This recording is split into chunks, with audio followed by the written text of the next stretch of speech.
Assalamualaikum dan salam sejahtera ya. Pada hari ini saya akan ajar bagaimana kita hendak set up kelas menggunakan Google Classroom ataupun singkatannya GC. Okey. Dalam presentation saya ini saya akan bahagikan kepada 4 bahagian ya. Yang pertama, bagaimana kita hendak login. Okey, saya akan tunjuk cara-cara untuk login, okey, masuk ke dalam Google Classroom bermula daripada web browser kita. Okey. Ha. Kemudian saya akan tunjuk cara-cara bagaimana kita hendak membina kelas, okey, aturan bagaimana hendak membina kelas kita sendiri. Selepas itu kita akan masuk pada bahagian invite student, okey. Kita nak ajak murid-murid kita masuk ke dalam kelas itu, okey, menggunakan beberapa kaedah dan yang akhir sekali adalah jenis-jenis latihan yang boleh kita beri kepada student. Okay, sama ada nota ataupun latihan lah. Okay, penerangannya. Okay, dalam bahagian yang terakhir itu. Okay, tapi saya akan bahagikan presentation saya ini kepada dua bahagian. Pada bahagian kali ini saya akan sentuh mengenai login dan juga membina kelas dulu. Dan pada bahagian kedua baru saya akan sentuh mengenai bagaimana kita hendak invite student dan juga jenis-jenis latihan kepada murid-murid. Okey, mari kita mulakan sekarang ya. Kita dah sedia maklum bahawa Google Classroom itu adalah salah satu inisiatif ya untuk melaksanakan pembelajaran abad 21, iaitu pembelajaran yang melibatkan penggunaan internet, gadgets dan juga komputer. Okey, login. Okey, mula-mula kita kena buka dulu web browser kita. Okay, tak kisah ya. Cikgu boleh pilih sama ada nak melalui Google Chrome ke, Safari ke, Firefox ke. Janji kita ada web browser. Okay. Kemudian kita akan type ya, dia website ni. Okay. sites.google.com okay, /moi-dl.edu.my/login/login di ruangan URL atas tu. Kemudian kita klik masuk. Okay, log masuk. Okey, selepas itu kita akan masuk ke dalam Google Classroom tu kita kena pakai ID MOE. Okay. ID MOE bermula dengan huruf G ya untuk guru. Kalau untuk murid dia bermula dengan M, tapi untuk guru bermula dengan G. Kemudian 8 digit. Okey, sebagai contoh di situlah G 1 2 3 4 5 6 7 8 ya. Kemudian kita masukkan ID MOE kita. Kalau pakai personal, kalau kita nak masuk pakai ID personal, boleh tapi nanti akan menyukarkan murid-murid lah. Kalau nak personal, dua-dua kena personal. Okay, maknanya ID personal, murid-murid pun ID personal juga. Okay, tapi disebabkan kita pakai yang MOE punya, jadi dua-dua mestilah pakai yang MOE lah. Okay, ID guru yang MOE, yang murid-murid pun MOE juga. Okay. Kemudian kita masukkan ID dan sign in. Okay, selepas itu kita akan masuk kepada menu utama. Okay, menu utama ni ada soalan lazim, meja bantuan, panduan ringkas. Kita tak mau tengok ini lagi ya. Kita tengok pada bahagian ucu atas sebelah kanan tu ya. Okay, kita ambil. Okay, kita klik dekat bahagian guru. Okay, klik menu guru. Okay, dan kita akan masuk kepada menu guru. Ini adalah menu utama, menu guru lah. Okay. Kita klik bahagian aktiviti. Okay, aktiviti. Di bahagian aktiviti ni terdapat pelbagai submenu lah. Okay. Kita ambil submenu yang pertama, Google Classroom. Okay. Kalau cikgu tengok kat sini, kalau Microsoft Teams ni, kita boleh set up meeting online lah dengan rakan sekerja. Okay. Okey, ini adalah menu utama Google Classroom. Di menu utama Google Classroom ni, di bawahnya tu what is Google Classroom? Itu adalah sebenarnya adalah video ringkas pengenalan kepada Google Classroom. Ikut cikgu lah, kalau cikgu nak tengok pun boleh. Kalau cikgu tak mahu tengok, klik terus untuk mula. Okey. Di sebelah kiri tu. Okey, ini adalah main dashboard untuk paparan kelas. Okay. Kalau cikgu tengok kat sini, kelas telah tersedia sebab saya dah buat saya punya kelas lah. Jadi bagaimana cikgu hendak bermula? Okay? Cikgu klik butang plus tu, butang tambah tu, dan cikgu klik create class. Okay? Create class ni maknanya kita nak membina kelas lah. Okay? Jangan klik join class pula, sebab join class ni untuk menu untuk murid tu dia nak masuk kelas. Okay? Ni kita klik create class. Okay? Okay, bila kita klik je create class, dia akan ada satu macam form lah, form yang simple lah. Dia kita kena isi maklumat kelas kita, okay. Kalau cikgu tengok sini, dia ada class name, iaitu nama kelas kita. Section section ni apa yang saya faham bidang lah. Contohnya macam di sekolah kita ada bidang bahasa, kemanusiaan, sains, matematik dan teknik vocational. Cikgu masukkan bidang cikgu lah kat situ. Subjek, subjek yang apa? Yang kita ajar, dan juga room ya.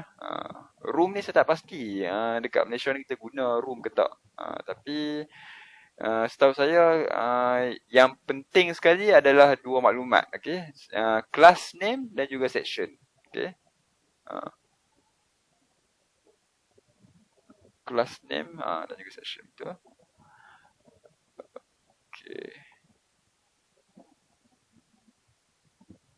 Okey, ini adalah menu cadangan ya untuk mengisi maklumat kelas.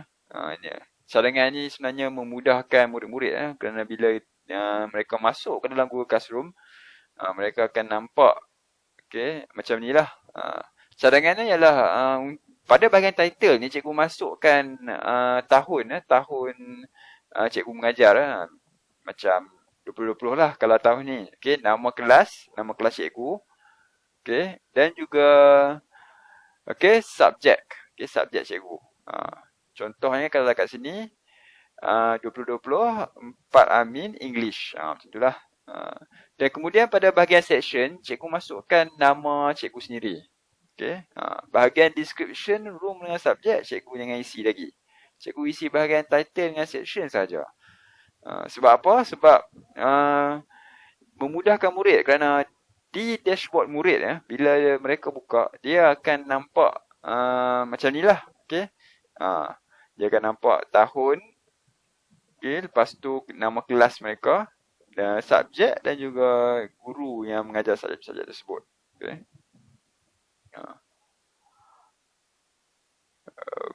Ini adalah paparan utama kelas. Kalau anda tengok di sini, dia nak macam Facebook lah sikit. Sebab kita boleh tulis status kat situ. Dan kita boleh tukar team di belakang tu. Sama ada kita nak pilih team yang tersedia. Team tu sebenarnya background belakang ni je. Kalau kita nak masuk gambar kita sendiri pun boleh. Okay. Lepas tu ada bahagian bawah tu ada bahagian class code. Class code ni kecil sikit. Tapi nanti di part kedua ni saya akan ajar bagaimana kita nak invite student. Bahagian class code. Dan juga ada bahagian status di bahagian status ni kalau cikgu masukkan status cikgu, bukan status single ke married apa bukan status macam apa yang cikgu nak cakap lah. Contoh macam kalau cikgu nak nak kata hi good morning ke, hi good morning how are you today, kod lah cikgu nak tahu pelajar cikgu okey ke tak. So mereka reply status tu ke, boleh di paparan status lah. Kemudian kita masuk paparan classwork. Paparan classwork ni adalah paparan menu utama kerja murid. Di bahagian inilah yang cikgu akan gunakan untuk create latihan-latihan ataupun nota kepada murid-murid cikgu lah. Kalau cikgu tengok ke situ, dia ada Google Calendar. Google Calendar ni sebenarnya macam kalender biasa lah. Kalau cikgu klik pun dia akan masuk pada kalender lah. Dan juga class drive folder. Class drive folder ni untuk simpan maklumat-maklumat berkaitan dengan kelas cikgu lah. Tak apa, untuk bahagian jenis-jenis latihan tu, nanti kita akan cover dekat bahagian 2 nanti. Bahagian ni kita tengok secara asas dulu ya. Kemudian ni adalah paparan people. Cikgu boleh set sama ada Google Classroom cikgu ni nak masukkan uh, guru sahaja ataupun campuran guru dengan murid-murid. Tapi selalunya kita masukkan campuran lah guru dengan murid-murid. Sama ada cikgu buat untuk guru kelas dan murid saja ke ataupun guru kelas, guru subjek dan juga murid-murid. Boleh ya. Senang saja bagaimana nak add guru dan juga murid. Hanya klik butang macam tambah tu di sebelah kanan sekali tu dan kemudian masukkan ID mereka. Pastikan ID itu adalah ID daripada MOE ya. Okey. Okey, dan last sekali adalah grades. Grades ni adalah paparan markah ataupun dan juga paparan rekod kerja murid. Kat sini cikgu boleh tahulah siapa yang hantar kerja, siapa yang tak hantar, berapakah purata penskoran kelas cikgu. Kalau cikgu tengok kat sini ada 100 100 ni adalah markah penuh yang diberi oleh guru ni dalam satu latihan tu. Dia boleh set sebenarnya, tak semestinya 100. Kalau cikgu nak set markah penuh cikgu 10 pun boleh. Dia semua atas cikgu lah. Dan juga kalau cikgu nampak kat sini ada kosong kat sini kenapa dekat bahagian due date ni kosong? Ni sebab dia disebabkan pelajar ni dia tak hantar lagi kerja dia. Kalau hantar, cikgu tu semak, dia akan nampak di bahagian tu ada markah. Okey. Kalau kat sini cikgu tengok dia kosong, okey, tapi per 100. Maknanya dia dah siap kerja tapi dia tak hantar lagi. Kat dalam menu murid tu dia ada satu macam butang dipanggil turn it in. Okey, bila dah start kerja, tekan butang turn it in tu. Okey, turn it in tu, dia akan hantar terus kerja tu kepada guru-guru. Okey. Okey, untuk cara-cara invite student ni, okey, saya akan terangkan pada video kedua nanti ya. Okey, jadi sampai dekat sini dulu. Kita jumpa lagi di video bahagian kedua. Okey, terima kasih.